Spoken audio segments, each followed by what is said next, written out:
நடிகர் வடிவேலு பேசுகிற வசனம் ஒன்று இருக்குது. புள்ள பூச்சிக்கெல்லாம் கொடுக்கு முளைக்கின்னு கனவாடா கண்டேன் அப்படின்ட்டு. அதை போன்ற நிலையில் தான் இன்றைக்கி திரு செங்கோட்டையன் இருப்பான்னு நினைக்கிறேன்.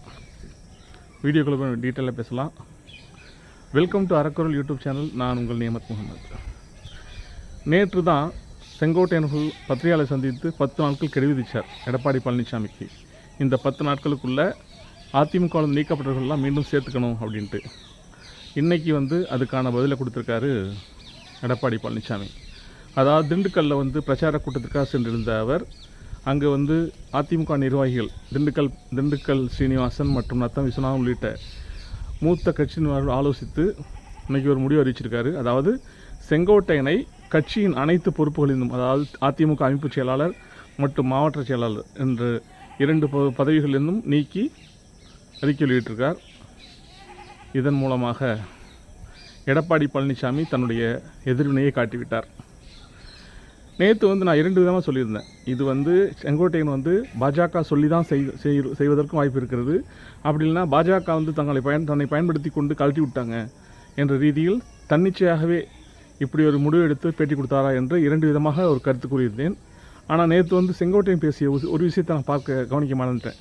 அவர் என்ன சொல்லியிருந்தாருனாக்கா, கடந்த 2024 நாடாளுமன்ற தேர்தலில் பாஜகவோடு கூட்டணி அமைத்து அதிமுக போட்டிட்டு இருந்தால் 30 தொகுதிகளுக்கு மேல் அந்த கூட்டணி வெற்றி பெற்றிருக்குன்னு ஒரு கருத்து சொல்லியிருக்காரு. அதை நான் சரியாக கவனிக்கலை. அப்படி பார்க்கும்போது செங்கோட்டையன் பாஜக கூட்டணி தான் வேண்டும் என்பதை விரும்புகிறார். ஏற்கனவே எடப்பாடி பழனிசாமி தப்பு பண்ணிட்டார். 2024 பாஜகவோட கூட்டணி வச்சுருந்தாக்கா 30 தொகுதிகளும் வெற்றி பெற்றிருக்கலாம் அப்படின்னு சொன்னதன் மூலமாக அதாவது செங்கோட்டையனை பின்னாலிருந்து இயக்குபவர் பாஜக தான் என்பது உறுதியாக இருக்கிறது. இப்படி பாஜகவின் தூண்டுதலின் பேர் தான் இப்படி செங்கோட்டையன் செயல்பட்டு கொண்டிருக்கிறார் என்று தெரிந்தும் கூட Edappadi Palaniswami Sengottaiyan left handle deal பண்ணியிருக்காரு. அவருக்கு என்ன துணிச்சல்னு தெரியலை.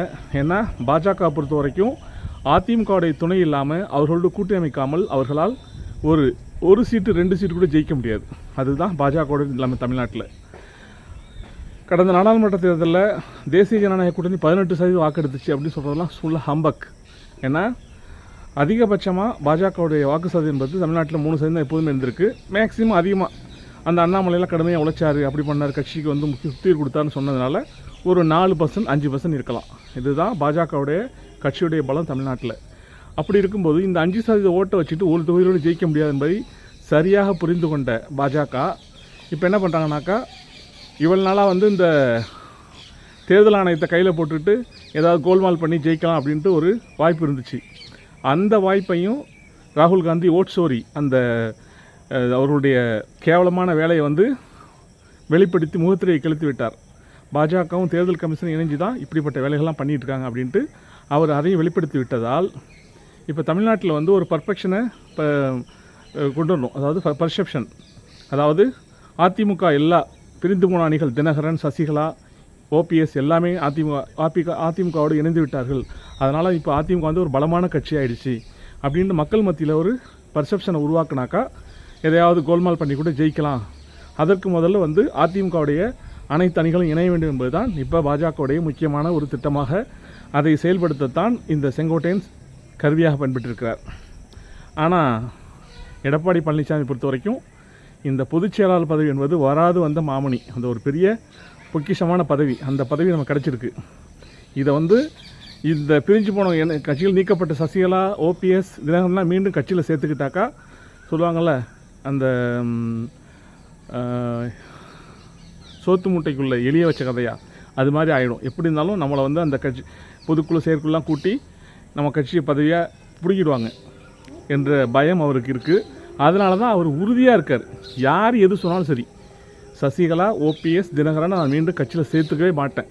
அது யார் புதுசாக ஒரு வேஷம் விட்டுட்டு யார் சொல்கிறதையே கேட்டு செஞ்சாலும் நான் சேர்த்துக்க மாட்டேன் என்பதில் இபிஎஸ் ரொம்ப உறுதியாக இருக்கார். அதனால தான் அவர் பாஜக அதே பின் பேக்ட்ராப்பில் இருந்து இப்படிப்பட்ட திட்டங்களெல்லாம் செயல்படுத்தினாலும் கூட நான் அதை ஏற்றுக்க மாட்டேன், என்னுடைய பதவியை நான் விட்டு கொடுக்க தயாரில்லை அப்படின்பதை மீண்டும் மீண்டும் நிரூபிச்சுட்டு இருக்காரு. பாஜகவே லெஃப்ட் ஹேண்டில் டீல் பண்ணுறாரு. அமித்ஷாவுக்கு இது அதிர்ச்சியாக தான் இருக்கும். என்னப்பா அது இப்படி ஏதாவது பண்ணலான்னு பார்த்தாக்கா இப்படி பண்ணிகிட்டு இருக்காரு. இன்றைக்கி செங்கோட்டையனுடைய கட்சி பதவிகள்லாம் பிடிக்கிட்டாரு. இன்னும் ஒரு 10 நாள் கழிச்சு இப்போ என்ன செங்கோட்டையன் சொல்லியிருக்காரு, இந்த முடிவை நான் எதிர்பார்த்தேன் அப்படி சிரிச்சுக்கிட்டே சொன்னாராம்.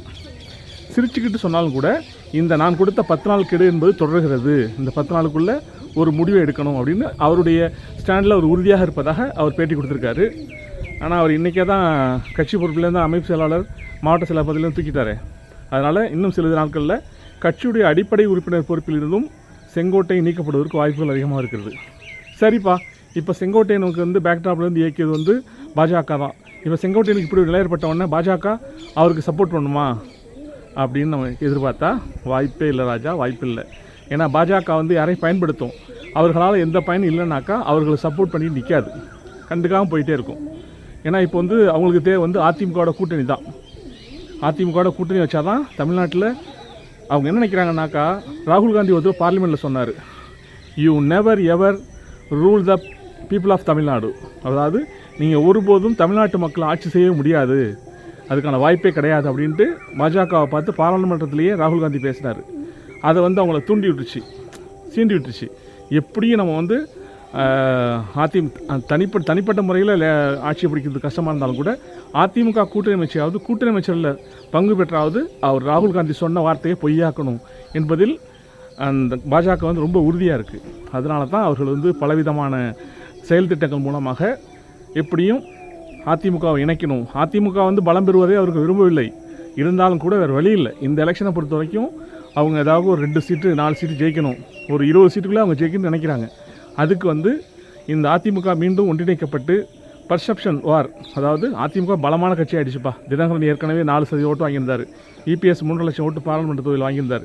இப்போ எல்லாம் ஒருங்கிணைச்சிட்டாங்க. அதனால் இப்போ அதிமுக தான் தமிழ்நாட்டிலே திமுகவோட பெரிய கட்சி அப்படின்னு ஒரு பர்செப்ஷனை உருவாக்கி அதன் பிறகு ஏதாவது கோல்மால் பண்ணியாவது ஜெயிக்கலாம் என்பது தான் பாஜகவின் திட்டமாக இருக்கிறது. ஆனால் இபிஎஸ் அதை பற்றிலாம் கண்டுக்க வரமாக தெரில. எனக்கு வந்த பற்றி நான் விட்டு தர மாட்டேன். ஏன்னா கண்டிப்பாக சரி பாஜக தான் சொல்கிறாங்க, பேக்ட்ராப்பில் இந்த வேலையை பார்க்குறாங்க அப்படின்ட்டு அவர்களுக்கு பயந்து இவங்களையெல்லாம் கட்சியில் திரும்பவும் சேர்த்தானாக்கா கொஞ்ச நாள்லேயே என்னை வந்து வீட்டுக்கு அனுப்பிச்சி விட்ருவாங்க, வேற யாராவது தலைமை பொறுப்பு வந்துடுவாங்க. அதனால் விடவே மாட்டேன், விட்டு தர மாட்டேன் அப்படின்ட்டு ரொம்ப உறுதியாக இருக்கார். அதே போல் பாஜக வந்து 117 தமிழ்நாட்டில் சட்டமன்ற தொகுதியில் 234, அதில் அதிமுக 117 நிற்கட்டும், எங்களுக்கு 117 சீட்டை கொடுத்துருங்க, நாங்கள் வந்து கூட்டணி கட்சிகள்லாம் பிரித்து கொடுத்துருவோம் அப்படின்ட்டு டிமாண்ட் பண்ணுறாங்களாம். ஆனால் இபிஎஸ் என்ன சொல்கிறாங்கனாக்கா 40 சீட்டு தர்றேன், 40 சீட்டோட தொகுதிகளுடைய எண்ணிக்கை இது தர்றேன், லிஸ்ட்டு தர்றேன், அதுலேருந்து ஒரு 20 தொகுதி நீங்களே செலக்ட் பண்ணிங்க அப்படின்ட்டு அவர் அதிரடியாக சொல்லியிருக்காரு என்ற தகவல்கள் வருகிறது. இப்படி தான் அவர் வந்து பாஜக லெஃப்ட் ஹேண்டில் தொடர்ந்து டீல் பண்ணிகிட்டு இருக்காரு. இப்படிப்பட்ட ஒரு நிலை ஏற்பட்ட பிறகு செங்கோட்டையனுக்கு ஆதரவாக இவர்கள் வந்து கோர்ட் மூலமாக அதை பிரச்சனை பண்ணி நிச்சயமாக செங்கோட்டையன் கட்சியில் நீக்கப்பட்டால் அவர் தலைமையில் ஒரு அணி உருவாகும். அப்படி ஒரு அணி உருவாகி எல்லா பொதுக்குழு செயற்குழு எல்லாம் கூட்டி அதன் மூலமாக நாங்கள் வந்து எடப்பாடி பழனிசாமி கட்சி பொதுச்செயலாளர் பதவி நீக்கிட்டோம் அப்படின்னு சொன்னாக்கா கட்சி நிச்சயமாக பிளவுபடும். அதற்கு பிறகு அந்த இரட்டை சின்னம் என்பது முடக்கப்படும். இப்படிப்பட்ட ஒரு நிலை ஏற்பட்டாலும் கூட நான் அந்த தேர்தல் கமிஷன் புதிதாக கொடுக்கக்கூடிய சின்னத்திலே நான் போட்டிகிட்டு இருக்குவேன். அதற்காக நான் என்னுடைய பொதுச்செயலாளர் பதவி விட்டு தர மாட்டேன் என்பதுதான் எடப்பாடி பழனிசாமி நிலைப்பாடாக இருக்கிறது. ஓகே, வரும் நாட்களில் என்ன நடக்கும் என்பதை பொறுத்து பார்ப்போம். ஓகேயா? இந்த வீடியோ உங்களுக்கு பிடிச்சா லைக் பண்ணுங்கள், கமெண்ட் பண்ணுங்கள், ஷேர் பண்ணுங்கள். அரசிட்டம் யூடியூப் சேனலை சப்ஸ்கிரைப் பண்ண மறக்காதீங்க. தேங்க்ஸ் ஃபார் வாட்சிங்.